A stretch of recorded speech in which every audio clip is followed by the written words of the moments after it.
va a interesar porque tiene que ver con el desarrollo psíquico. En el módulo 7 tratamos las capacidades psíquicas porque es un tema muy asociado a la brujería, a las prácticas ocultistas. Es algo que de hecho de los primeros contactos que tiene la gente con el tema ocultista o el acercamiento que tienen es porque llegan a tener ciertas pues experiencias que les llaman paranormales o experiencias, pues sí, sobrenaturales o cosas así. Entonces siempre la gente se acerca y pregunta si eso es normal, si nos están volviendo locos o cómo pueden controlar esas cosas, ¿verdad? Entonces, pues vamos a platicar un poco acerca de eso porque pues es un tema importante, ¿no? Y es un tema que aunque lo vemos ya hasta módulo 7, pues es un tema que a todos, independientemente de en qué nivel están, pues a todos les interesa y a todos les va a servir, ¿ok? Entonces, vamos a sacar una presentación por aquí. Ahí tengo como 800,000 presentaciones. Ahí está, ahí está. Uh-huh. Pues miren, si pensamos que el ocultismo tiene que ver con simplemente ver barajitas y platicar acerca de telepatía y hacer pócimas, ¿verdad? Y nada más, pues déjenme decirles que nos quedamos muy cortos con esa descripción.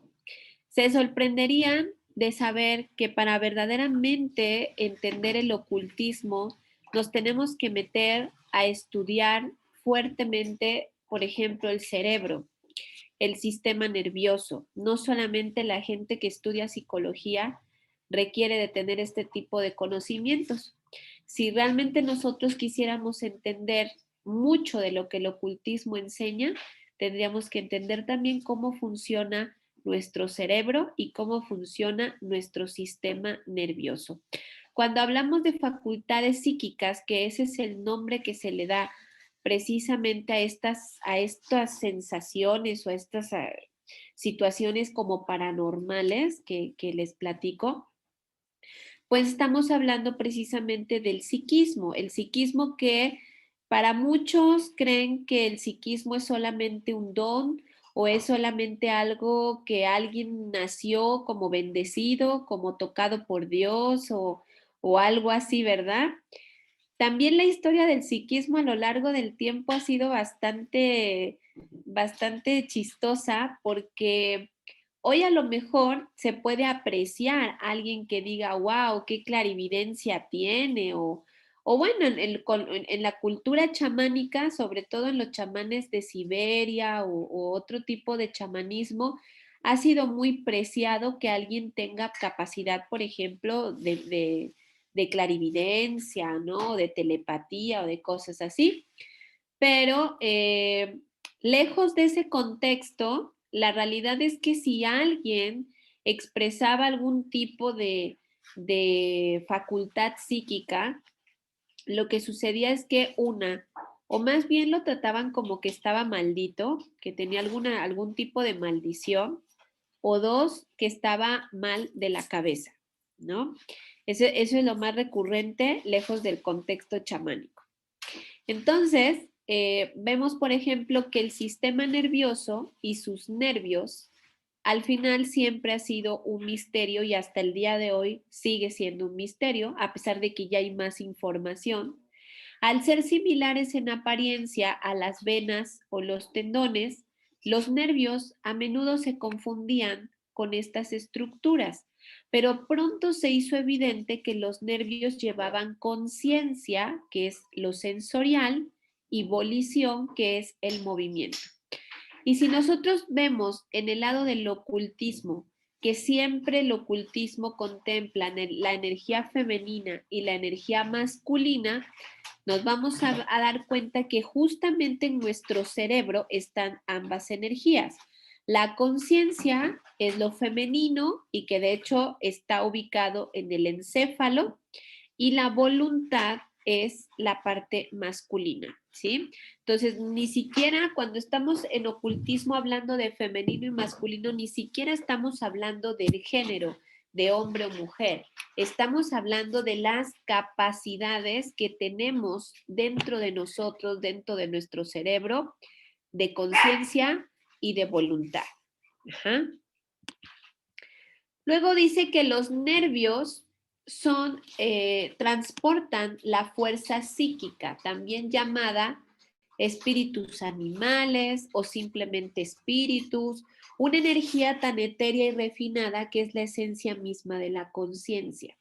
El funcionamiento del sistema nervioso y el flujo de su actividad espiritual durante toda la existencia ha sido mágico y misterioso, porque a pesar de que hoy, sobre todo en el área de parapsicología, han intentado tratar de ver cómo es que el cerebro puede mandar un mensaje telepático o qué es lo que sucede cuando una persona está haciendo uso de su clarividencia. En Rusia, sobre todo, dentro de los estudios de parapsicología, han hecho estudios de laboratorio, han investigado a la gente y han tratado de descubrir qué es lo que pasa dentro del cerebro cuando tenemos este tipo de facultades o cuando hacemos uso consciente o inconscientemente de estas facultades. Pero verdaderamente es algo que todavía no han logrado 100% de detectar o de descubrir o de analizar. Así de mágico y así de misterioso es el sistema nervioso. Asimismo, las diversas aberraciones de conciencia y disfunciones del sistema nervioso eran problemas igualmente misteriosos y difíciles de resolver. En la antigüedad se descubrieron medicinas poderosas que, de hecho, se le atribuyeron a los botánicos o en su momento también a las curanderas, a las personas que se dedicaban a la herbolaria, generalmente, como dice, de origen botánico, que tuvieron un profundo efecto en la facultad psíquica y en el sistema nervioso. Por ejemplo, la tintura de belladona aplicada tópicamente podría dilatar las pupilas de los ojos. El muérdago, que es un poderoso antiespasmódico y anticonvulsivo que puede tratar y prevenir los ataques epilépticos. El beleño, que tenía poderosos efectos antiespasmódicos en los músculos y en los intestinos. Los poderosos efectos de estas medicinas no podían explicarse únicamente por las leyes habituales del gusto y el temperamento, ya que parecían tener una potencia mágica especial. Y de ahí que inclusive haya surgido una rama de la herbolaria donde se estudian todo este tipo de plantas como la rama de la herbolaria mágica, ¿no? O sea, que hay plantas que se consideran mágicas precisamente porque generaban estos efectos en el sistema nervioso. Ahora, cuando hablamos también del desarrollo psíquico, porque mucha gente podrá decir, bueno, es que a mí me gusta todo este mundo, pero pues yo no veo nada, o sea, yo como que no percibo nada, como que no me entero de nada, como que, inclusive hasta para leer el tarot, ¿no? Mucha gente todavía hace algunos años decía, es que para leer el tarot hay que tener el don, ¿verdad? No sé si alguna vez llegaron a escuchar eso, pero mucha gente creía que había que tener un don para poder leer el tarot. Y la realidad es que hoy sabemos que no es así. El desarrollo psíquico es algo que se puede, valga la redundancia, desarrollar, o sea, podemos estimular nuestro psiquismo a través de la constancia y a través de la disciplina, ¿sí? O sea, simplemente uno tiene que aprender a ver cómo es que funciona precisamente el psiquismo, comprender precisamente cómo podemos hacerlo de manera consciente, porque inconscientemente ya lo hacemos, ¿no? Pero ¿cómo se hace de manera consciente? Eso requiere entrenamiento, eso requiere conocimiento y eso requiere constancia y disciplina, ¿sí? El ocultismo y el verdadero ocultista es una persona disciplinada en todos los sentidos, ¿sí? Y es una persona de atención plena, porque fíjense, ayer todavía no llego a ese ejemplo, pero ayer, no, ayer lo estábamos inclusive viendo nosotras mismas, ¿no? A veces la gente se sorprende porque uno dice, tienes la respuesta para tal cosa, o está pasando una situación y tú ya sabes por qué está pasando eso. Ni siquiera se trata de una adivinanza o ni siquiera se trata de un acertijo ni nada de eso. Cuando eres capaz de tener atención plena, que esto quiere decir que eres capaz de observar y obviamente de tener conocimiento, porque no nada más es observar, es también tener conocimiento. Cuando unes esos dos puntos, el conocimiento y la atención plena, tú puedes adivinar absolutamente cualquier cosa, ¿no? Ayer estábamos viendo una serie en Netflix que se llama Asesino Confeso y estábamos mirando la fisonomía del asesino en cuestión, ¿verdad? Y resulta que, bueno, en esa serie te platican, pues, cómo es que este personaje se convirtió en un asesino serial y de cuántas mujeres mató, ¿no? Entonces, mirando la serie, estamos empezando a observar su cara.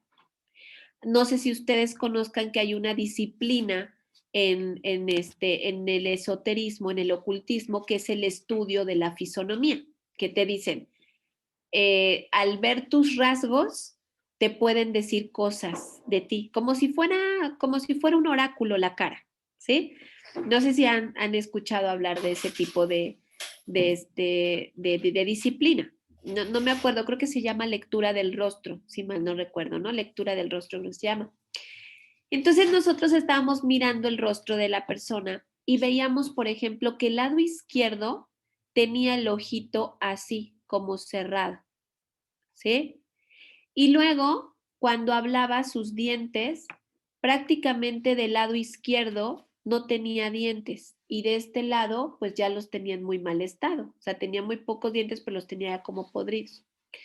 Entonces, obviamente en la historia le empiezan a preguntar, pues, cómo fue su niñez. Antes de que él dijera cómo fue su niñez, Balder y yo ya estábamos comentando que el primer problema que detectábamos era el problema con la madre. Así de fácil dijimos, este personaje tiene problema con la madre, tiene una total desvalorización y hay algo que no quiere ver, ¿verdad? Y ahí estábamos haciendo nuestro análisis de la lectura del rostro del personaje y cuando él empieza a contar el relato de su niñez, efectivamente la primera protagonista fue la madre. Una mujer que era prostituta y que violentaba a sus hijos de todas las maneras posibles y que inclusive el personaje, el asesino, comentaba que muchas veces de niño era obligado a ver cómo su madre tenía relaciones sexuales con los clientes que llevaba a su casa y cómo en su rostro se notaba precisamente ese traumatismo emocional que el niño estaba generando desde pequeño, ¿sí? Entonces, cualquier otra persona que nos hubiera escuchado hubiera dicho, ¿y estas cómo adivinaron? No, no es tanto que adivines, es que tienes el conocimiento, pero además observas, atentamente observas a la persona y entonces tú puedes hacer una lectura. Tú le puedes decir a una persona tantas cosas tan solo con observar cómo está constituida. Y ahí es donde entra también el desarrollo psíquico. Cuando eres capaz de mirar con atención, te conectas a otra facultad, que esa sí es una facultad psíquica, que es la facultad de la percepción, que es percibir lo que su energía te está comunicando. Entonces, imagínense si no se sorprendería alguien de que tú llegaras, leyeras, o sea, como que escaneas a la persona y encima te conectas a la percepción y recibes más información todavía de la persona. Así, más o menos, es la facultad psíquica, ¿sí? Entonces, la disciplina que se encargó de estudiar, sobre todo los fenómenos psíquicos, se le llamó la parapsicología, que es una rama de la psicología que estudia los fenómenos psíquicos y sigue siendo una especie de frontera hoy en día. La parapsicología no nada más estudia fantasmas, ¿verdad? Sí, estudia obviamente ese tipo de fenómenos, los poltergeists y todas esas cosas, pero también estudia el psiquismo, y está muy ligado al estudio psíquico. Quizás una razón de esto es que los fenómenos psíquicos son algo inconsistentes. La fuerza psíquica es demasiado sutil para ser medida directamente. Se sabe que cada uno tiene cierta capacidad psíquica y que hay muchos tipos de fenómenos psíquicos. De hecho, los que conocemos, desde mi opinión, no son todos los fenómenos psíquicos que tiene la mente. Siento que apenas sabemos algo básico de fenómenos psíquicos o de desarrollo psíquico, pero todavía hay más que no sabemos y que no hemos detectado, ¿no? La parapsicología hizo dos grupos, el ESP y el PK. Así fue como los clasificó y vamos a ver cómo es que estas capacidades psíquicas entonces están clasificadas con estos dos. ESP es la abreviatura que se conoce como percepción extrasensorial. Percepción es percibir, ¿sí? Como cuando yo quiero leer un aura, por ejemplo, estoy percibiendo. Ese es un ESP, percepción extrasensorial. ¿Y cuáles son los que entran dentro de esta categoría? La clarividencia y más modernamente ya hoy, la visión remota. La clarividencia es la capacidad de sentir o ver, no físicamente, un objeto distante, lugares y personas. Las personas, por ejemplo, que ven espíritus o que ven fantasmas, son probablemente clarividentes. Ahora, toda la gente debería de ser clarividente, ¿eh? Todos deberíamos de ser clarividentes, porque la clarividencia significa ver con claridad. Nosotros vemos apenas una parte de la realidad. No somos capaces de percibir más allá por muchos bloqueos, muchas situaciones que ahorita también vamos a explicar, ¿sí? Pero todos tendríamos que desarrollar la clarividencia. Si tú fueras clarividente, tan fácil te la puedo poner. Difícilmente podrías caer en un engaño. Difícilmente alguien podría engañarte o estafarte, porque precisamente el clarividente tiene la capacidad de percibir cuando algo es verdad o cuando algo no lo es, cuando está en peligro, cuando no, etcétera. Puede ver muchas cosas, ¿sí? También está la clariaudiencia o audiencia a distancia, que de hecho los animales, como Mía, que está aquí tomando la clase, a ver si la pueden ver. A Mía, ¿se ve? No sé si se ve, pero ahí está Mía tomando la clase. Sí se ve. Y está muy atenta. El puro lomito, a ver, ahí se ve.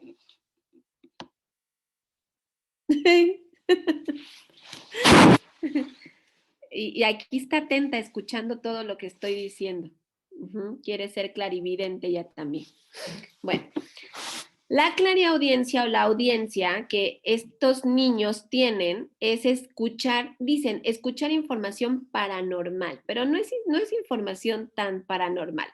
Lo que pasa que, por ejemplo, nuestro oído no está lo suficientemente entrenado para escuchar sonidos un poquito más leves, ¿verdad? Un poquito que tienen otro tipo de vibración.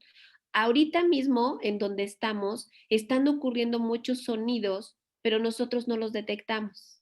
Ajá, porque no tenemos desarrollada esa capacidad. Entonces, hay gente que dice, no, pues es que yo escucho campanitas o escucho unos sonidos o escucho voces, o cosas así, ¿no? Bueno, pues es que puede estar desarrollando precisamente esa capacidad clariaudiente que muchas veces inclusive se ha aludido o se ha confundido con la esquizofrenia, ¿no? Estamos hablando de dos cosas diferentes. La esquizofrenia es un trastorno mental y la clareaudiencia es una capacidad psíquica. Ujú. La proyección astral también entra dentro de esta percepción extrasensorial o el que se llama viaje de evidencia, que es la experiencia completa en una ubicación remota, mientras que el cuerpo físico duerme. La mente viaja, ¿sí? La mente es capaz de poder desdoblarse, que es como se le llama también a la proyección astral, y poder viajar en el tiempo, porque la mente no tiene un tiempo determinado como lo manejamos aquí, que es el presente, el pasado o el futuro. Eso no existe ni para los clarividentes, ni para la clariaudiencia, ni para la proyección astral. Ese tiempo no existe en la mente, ¿sí? El tiempo solamente existe en el mundo tridimensional físico, en este plano denso. ¿Mm? Entonces, mucha gente seguramente ha vivido una experiencia de proyección astral, ¿verdad? Y lo ha hecho sin saber cómo hacerlo, o sea, simplemente de repente lo vive, ¿no? Seguramente muchos de ustedes han tenido algún tipo de manifestación de percepción extrasensorial y no, o sea, no es ni que estén locos, ni que les esté fallando algo, ni nada de eso, es que son habilidades naturales de la mente que son poco exploradas. Uh-huh. La psicometría, que por ejemplo Dagda es muy bueno para la psicometría, es la lectura de la información por el tacto a través de los objetos físicos, donde normalmente tú tocas un objeto y puedes percibir la historia de ese objeto. Puedes ver personas, puedes ver quiénes han tenido que ver algo con ese objeto y puedes en todo caso conectar con esa información que guarda como tal el objeto, porque todo guarda memoria, ¿no? Una casa, un coche. Cuando Valder hace limpias de coches, el coche le habla y le cuenta su, su pena y su historia también, ¿no? Entonces, todo tiene memoria. La energía finalmente aprende a comunicarse. Uh-huh. También está la telepatía en la parte de receptor, la capacidad de recibir directamente el pensamiento, la comunicación a una distancia sin conexión física con el remitente, ¿sí? Entonces, si somos muy buenos para recibir mensajes de telepatía, bueno, pues entonces tenemos esa habilidad, pero no sabemos cómo la manejamos. El canalizador o medium también es parte de esta categoría, como en una sesión de espiritismo, está en comunicación directa con un espíritu o una entidad, o en la experiencia de un tablero Ouija, o con quienes manejan el péndulo, o la escritura automática. Todo esto tiene que ver con canalización y con mediumnidad. Y también está la precognición, que es las personas que pueden ver el futuro, que la pueden ver a través de un sueño, lo que va a pasar, o pueden ver, por ejemplo, simplemente en una visión o en una percepción, es decir, no lo ven, pero lo sienten que va a pasar algo, ¿sí? Esto se llama precognición. Una vez más, los acontecimientos altamente emocionales son los más propensos a ser sintonizados. Y también está la retrocognición, que son las personas que se pueden conectar mucho mejor en lo que conocemos como el pasado, algo que ya sucedió, como por ejemplo en el caso de los registros akáshicos, ¿verdad? Cuando hacen una lectura de vidas pasadas, y es muy buena la persona para poder conectar con ese aparente pasado, se dice que es una persona que ha desarrollado la habilidad de la retrocognición. ¿Ok? También está la otra clasificación que son las psicoquinesis. Ajá. La PK es la abreviatura precisamente de esta selección. Estas son más difíciles, ¿verdad? Estas no son tan fáciles ni de experimentar ni de desarrollar. Ajá, estas son las que requieren todavía más disciplina para poderse desarrollar, pero no son imposibles de desarrollar. El primero, pues, es el emisor telepático, que es el que sabe transmitir el mensaje. Es mucho más fácil recibir el mensaje que enviarlo, ¿sí? De hecho, al aprender telepatía, lo más difícil es aprender a enviar un mensaje, ¿no? Es mucho más fácil recibirlo. La psicoquinesis, que es la telequinesis también, es la capacidad de mover objetos por medio de la fuerza psíquica. Y esto es algo real, o sea, esto sucede, es totalmente cierto que una persona, claro, no como en las películas que así alzan la mano y todo vuela y acá, ¿no? No, no, no, pero sí puedes mover objetos con la mente, inclusive sin que tú te des cuenta o sin que sepas cómo lo estás haciendo. Y se puede entrenar la mente, de hecho, para poder mover las cosas sin tener que utilizar la fuerza física. Ujú. Mi tía movía las llaves, claro, sí, sí, es totalmente que sucede, no tan común, pero sí sucede.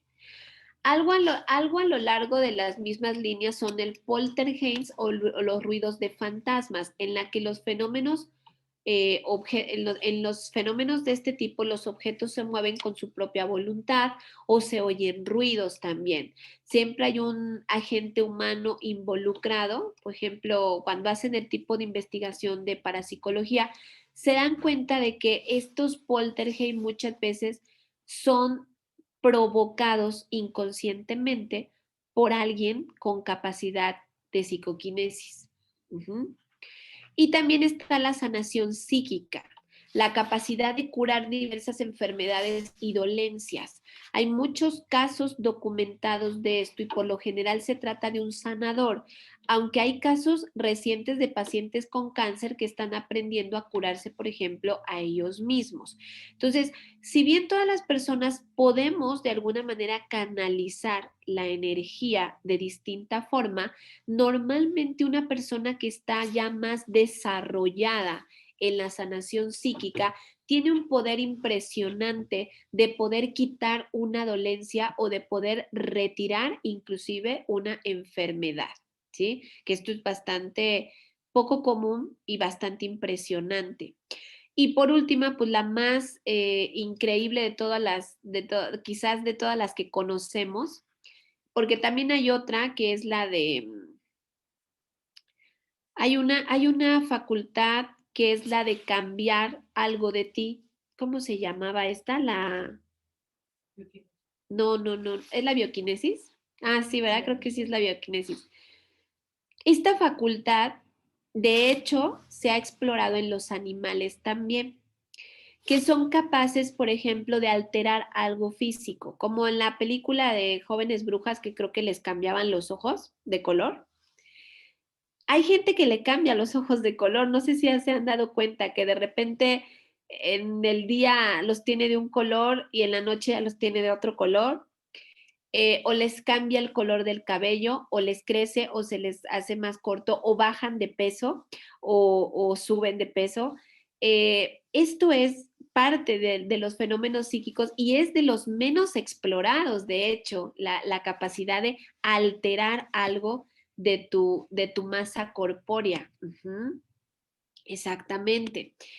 Y la teletransportación que de plano pues tiene que ver, por ejemplo, con el caso, por ejemplo, de la levitación, de que vuelas. También se han visto casos de gente que entra en un estado de meditación alterada y puede inclusive elevarse, puede volar o teletransportarse, estar en dos o más lugares al mismo tiempo. Que esto pasa, fíjense qué chistoso, no sé si alguna vez les ha pasado a alguien a ustedes, pero de repente dicen, es que yo te vi en tal lugar y resulta que, pues no, tú estabas en otro lugar, ¿no? Y tú estás seguro y tú puedes, eh, tienes testigos de que estás en ese lugar, pero hay otra persona que te vio en otro lugar. Cuando eso sucede y cuando obviamente descartamos el hecho de que sea alguien muy parecido a ti, se habla de que te teletransportaste, pero tú ni siquiera te das cuenta de que puedes hacer eso. porque todo esto está en el inconsciente. Y como no nos preparamos, no lo estudiamos, no entrenamos para ello, no sabemos cómo lo hacemos, ¿sí? Pero son capacidades increíblemente fuertes que la mente tiene, ¿sí? Entonces, en eso consiste sobre todo el tema del desarrollo psíquico. Cuando hablamos de desarrollo psíquico, tenemos entonces que estar realizando una serie de actividades, ejercicios, sobre todo mentales, ¿verdad? Que tienen que ver con comprender y generar conscientemente estos fenómenos. Ahora, tan poderosa es la mente, ¿verdad? Como podemos darnos cuenta, es increíblemente poderosa, pero ¿qué pasa cuando la mente se enferma? ¿Ustedes saben que la mente se puede enfermar? Porque normalmente cuando nos duele algo del cuerpo, pues vamos al doctor o nos tomamos algún té o qué sé yo, ¿no? Pero la mente cuando se enferma normalmente genera problemas muy, muy desastrosos, ¿no? Al grado de hablar de psiquiátricos o de medicamentos que controlan algo que aparentemente tú no puedes controlar. En la Roma antigua, de la era de la Galia, se creía que, por ejemplo, la enfermedad de la epilepsia era una enfermedad de los dioses sin cura aparente para dicha enfermedad, a menos que la persona que la padecía se congraciara con la divinidad y obviamente pues los dioses decidieran curarlo. Imagínense, eso era lo que creían de la epilepsia. En biodescodificación, que ya nos toca aquí moderno, la locura y todos los padecimientos de tipo mental o nerviosos tienen una fuerte relación con ancestros desconectados de la espiritualidad. Qué chistoso, ¿no? ¿Cómo está relacionado ambos puntos? En nuestra era moderna, en la era de Acuario, uno de los problemas que se espera que tenga mayor incremento en la humanidad, ¿cuál creen que es? Pues sí, problemas de tipo mental. Increíblemente, los psicólogos se tienen que preparar mucho porque seguramente van a tener mucha chamba. Y vamos a ver entonces qué pasa cuando un órgano tan poderoso como este, pues se enferma. ¿Y por qué se enferma? ¿O cómo se enferma?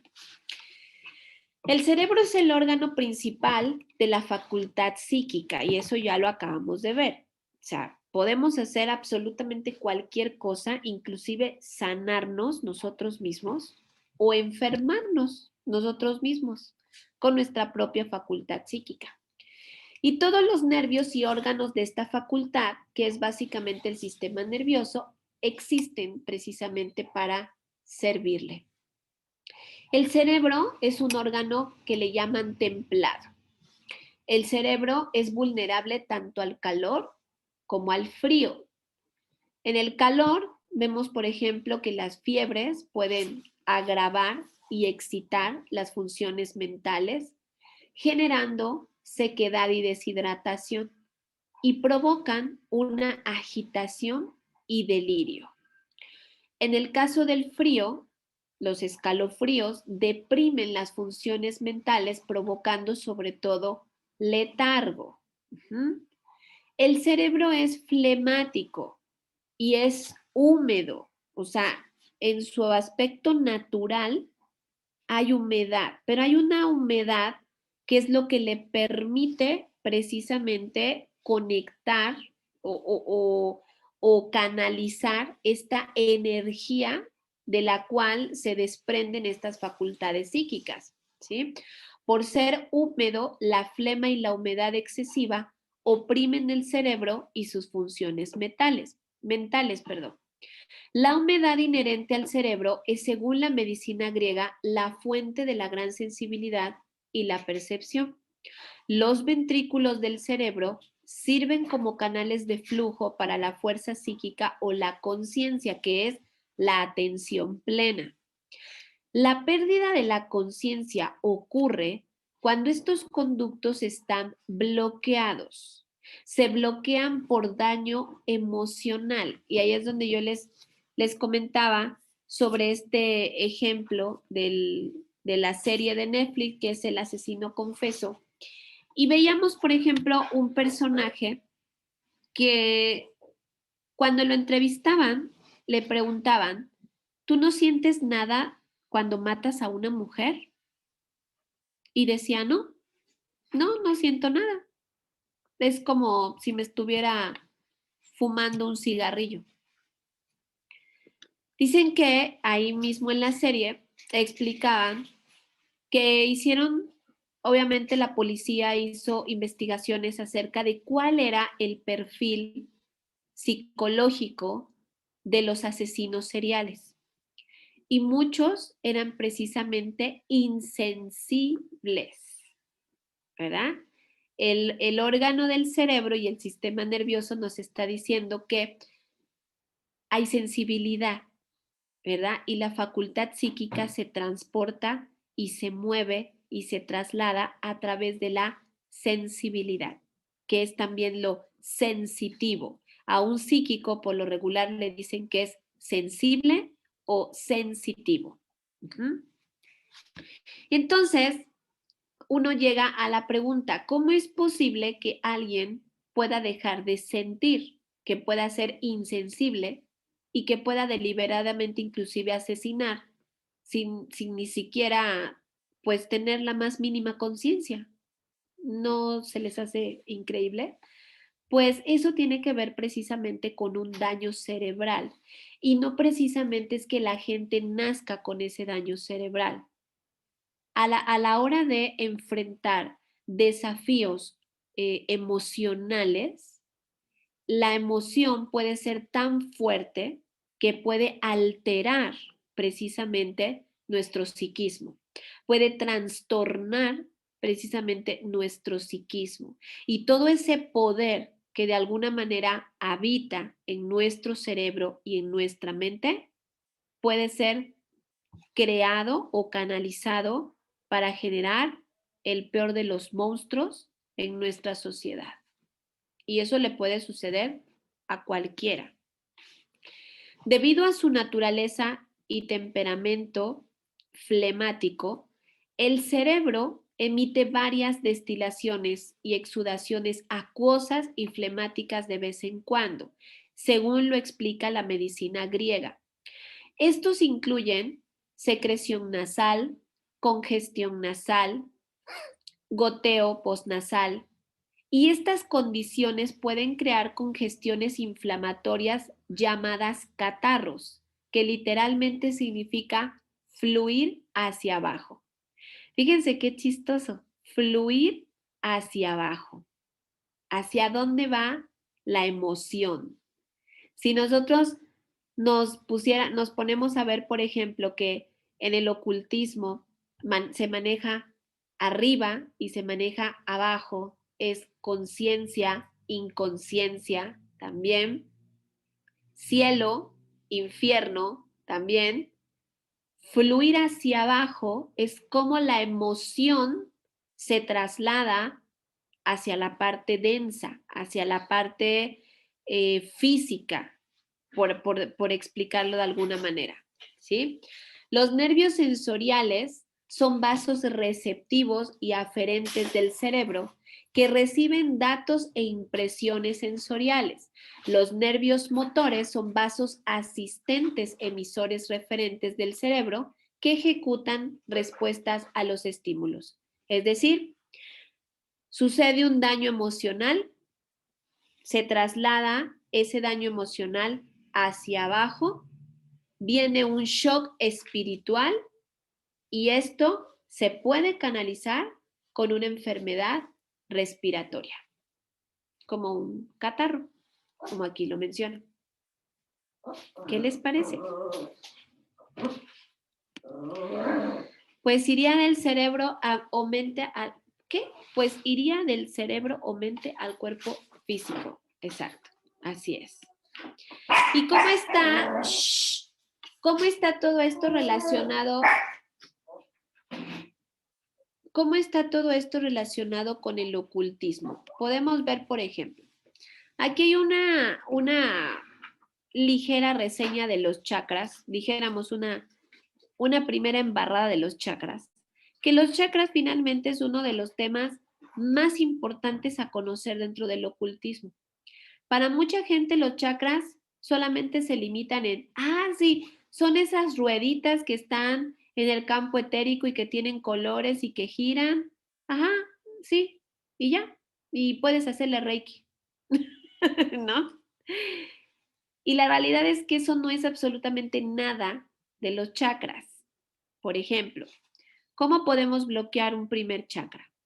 Nadie me ayuda, tengo miedo, soy inútil, la vida es difícil. Creencias que puede generar una persona desde la niñez o que pueden ser heredadas de sus padres o que pueden venir del transgeneracional. Una desvalorización. Primer chakra. Total bloqueo y padecimiento de todo lo que genera ese chakra. Segundo chakra, lo necesito. Yo tengo la culpa de todo. Me tienen que querer. Qué tonta soy. Palabras que están muy ligadas también a una desvalorización, pero a nivel segundo chakra, que tiene que ver con esta necesidad, con este apego también a la vida emocional. Hay que recordar que los tres primeros chakras son los tres inferiores, digamos, los más ligados a la vida física. El tercero, personas que no tienen poder, ¿verdad? Porque el tercer chakra es el poder, no tienen poder sobre sí mismos y no tienen poder sobre las situaciones externas. No tengo voluntad, mis padres tienen la culpa, soy una víctima, tengo derecho a más, necesito que alguien me rescate, ¿verdad? Y sobre todo, aquí vemos una persona que no puede controlar su forma de comer, ¿verdad? Que no puede parar de estarse metiendo alimentos que son tóxicos y que sabe que le hacen daño, pero aquí hay una falta total de fuerza de voluntad, ¿verdad? El cuarto chakra, me quiero morir, odio esta vida, el amor no existe, no encajo en ninguna parte, la gente es mala, estoy enojada. Bloqueo total de pulmones y de corazón a nivel físico. Quinto chakra, nadie me escucha, decir lo que pienso es un problema, siento un nudo en la garganta, todo está bien, no pasa nada, un autoengaño y una evasión total de su realidad. Sexto, estoy confundido, no quiero ver ni saber, no sé qué pensar, no entiendo el propósito de la vida, qué sentido tiene mi vida, qué hago aquí. Bloqueo total de la visión, ¿sí?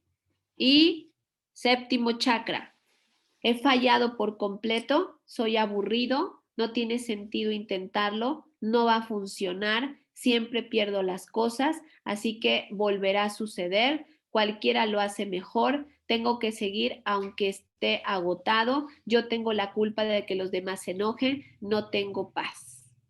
Y principalmente estos tres son los que generan, curiosamente, problemas mentales, problemas hasta la locura, como es el caso del séptimo chakra. Uh-huh. Si nos vamos a otra área de el ocultismo también, vemos cómo dentro de nuestra mente está la astrología. Y no lo digo desde el sentido de aprender astrología. No, no, no. Los planetas están dentro de nuestro cerebro. Y en una carta natal vemos, por ejemplo, que los aspectos astrológicos nos están hablando de conexiones neuronales, ¿sí? Por ejemplo, cuando vemos personas que tienen ciertas cuadraturas y las interpretamos, que las cuadraturas, dijéramos, son como las más pesadas, si vemos una carta donde esa persona tiene un chorro de cuadraturas, lo más seguro es que esa persona tiene fuertes padecimientos mentales, ¿eh? Fuertes problemas mentales. Ya grado tipo depresiones, ansiedad, locura, obsesión, porque las cuadraturas finalmente hablan de una muy poca salud mental, habla de desafíos bastante fuertes. Dice, los aspectos astrológicos son como las redes neuronales que conectadas o desconectadas dan como resultado la conducta o una programación que impacta nuestra vida. Así muchas personas lo consideran como destino. Esto determina nuestro tipo de karma, lo favorable y lo desfavorable, lo que ya hemos aprendido y lo que nos falta por aprender. Y ahí vemos una ilustración muy bonita que me hizo Balder, que habla, por ejemplo, de los aspectos de conjunciones, semisextiles, sextiles, cuadraturas, trígonos, quincunциos, oposiciones, y todo eso está de alguna manera codificando nuestra conducta y nuestra respuesta a la vida. A medida que la enfermedad mental progresa, cuando estamos así como computadoras desconchinfladas, ¿verdad? Que ahí hay algo que no conecta, ¿verdad? Y la condición mental se deteriora, las cosas tienden a gravitar hacia los extremos yin-yang, que son la energía femenina o masculina, demasiado pasivo, demasiado activo, ¿verdad? Sin integrar ambas energías. La mente es un gran sirviente, pero también es un amo terrible. Su propósito es servir al alma en su experiencia de vida, crecimiento espiritual y desarrollo. Los trastornos mentales comienzan en el momento en que la mente toma el control y toma la dirección y el control del alma. Los trastornos mentales comienzan perdón, eso ya lo repetí. A medida que avanza la enfermedad mental, dice que el alma no tiene más remedio que quedarse quieta y comienza a observar cómo la mente se autodestruye a medida que sus karmas y predisposiciones mentales se desarrollan. Fíjense qué grave es esto, ¿eh? El alma se queda como espectador. El alma que tomó carne, que vino a este cuerpo y que está aquí para vivir su experiencia, es totalmente desplazada por la falta de control mental, ¿verdad? Porque la mente le dieron rienda suelta y comenzó entonces a hacer lo que quiso y comenzó a hacer disparate y medio, y el alma perdió el propósito, perdió el sentido y viene entonces la locura. ¿Se dan cuenta lo grave que es esto? La salud mental y la higiene dependen de conocer la naturaleza mental y el temperamento individual lo suficientemente bien como para evitar sabiamente las actividades, experiencias, entornos y desafíos de la vida que serían demasiado inquietantes, desequilibrantes o abrumadores para la propia experiencia psíquica. Las experiencias de vida, los entornos y las actividades son el alimento de la facultad psíquica y una buena higiene mental depende principalmente de un equilibrio saludable de los factores del estilo